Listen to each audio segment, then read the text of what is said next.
Local నిర్ణయం జరుగుతుంది అవి చర్యలు తీసుకోవాలని మీకు అవేర్నెస్ కార్యక్రమం చేశాను. దాంట్లో భాగంగానే మీకు ఒక రిప్రజెంటేషన్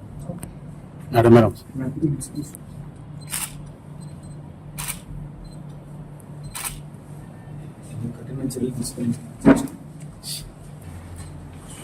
దీని గురించి ఒక సైంటిస్ట్ కూడా ఈరోజు నెల్లూరు జిల్లా వైఎస్ఆర్ కాంగ్రెస్ పార్టీ అధ్యక్షులు మాజీ మంత్రివర్యులు శ్రీ కాకాని గోవర్ధన గారి మరియు నెల్లూరు సిటీ వైఎస్ఆర్ కాంగ్రెస్ పార్టీ అధ్యక్షులు మరియు గౌరవ శాసనమండలి సభ్యులు మా నాయకుడు శ్రీ పర్వతిరెడ్డి చంద్రశేఖర్ రెడ్డి గారి ఆదేశాల మేరకు ఈరోజు నెల్లూరు జిల్లా టౌన్ డిఎస్పీ గారిని కలిసి బెట్టింగ్ మాఫియాకు సంబంధించి చర్యలు తీసుకోవాలని వారికి వినతి పత్రం అందజేయడానికి ఈరోజు ఇక్కడికి రావడం జరిగింది.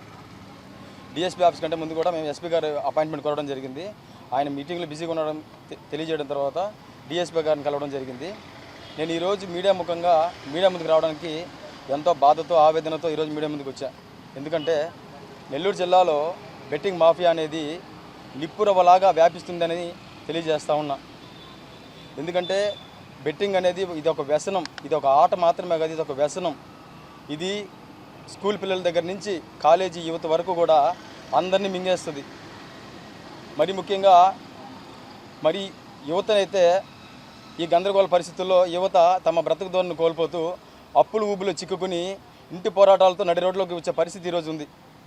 ఆ విషయమై ఎంతో సీరియస్గా ఎందుకని చెప్తున్నామంటే ఇది ఎంత పెద్ద ఇష్యూ అంటే ఒక మనిషి మెదడు మీద మద్యం డ్రగ్స్ ఏ విధమైన ప్రభావితం చూపిస్తాయో అంతే ఇదిగా కూడా ఈ బెట్టింగ్ మాఫియా కావచ్చు, ఈ వ్యసనం కావచ్చు, అదేవిధంగా మనిషి మెదడు మీద ప్రభావితం చూపిస్తా అని చెప్పడంలో ఎటువంటి సందేహం లేదు.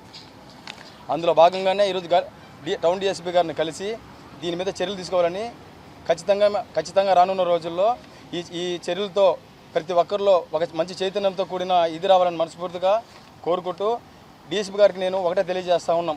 మీ మీడియా ముఖంగా రాబోయే రోజుల్లో బహిరంగంగా జనసంచారం ఎక్కువ చోట్ల కావచ్చు, క్లబ్బుల్లో కావచ్చు, బార్లో కావచ్చు, టీకేఎఫ్ సెంటర్లో కావచ్చు, పోలీస్ శాఖ వారి ఆదేశాలతో ప్రత్యేక టాస్క్ ఫోర్స్ని ఏర్పాటు చేసి ప్రత్యేక నిఘాను ఏర్పాటు చేయాలని మనస్ఫూర్తిగా కోరుకుంటా ఉన్నాం.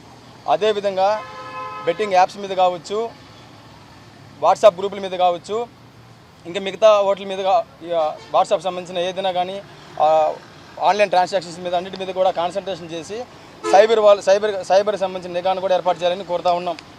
అదేవిధంగా కాలేజీ యువతకు సంబంధించి కూడా ప్రత్యేకమైన అవగాహన సదస్సులు ఏర్పాటు చేసి వాళ్ళలో చైతన్యం తీసుకురావాలని పోలీసు వారిని కూడా కోరుతా ఉన్నాం. రానున్న రోజుల్లో ఈ బెట్టింగ్ మాఫియా ఎక్కడ ఉన్నా ఎప్పుడు దొరికినా సరే వీళ్ళని ఖచ్చితంగా బహిరంగంగా శిక్షించాలనేదే మా డిమాండ్ అనేది కూడా తెలియజేస్తూ ఖచ్చితంగా నేను ఈ మీడియా మాధ్యమాల ద్వారా నా స్నేహితులు కావచ్చు వాళ్ళందరినీ కూడా నేను ఒకటే కోరుతా ఉన్నా.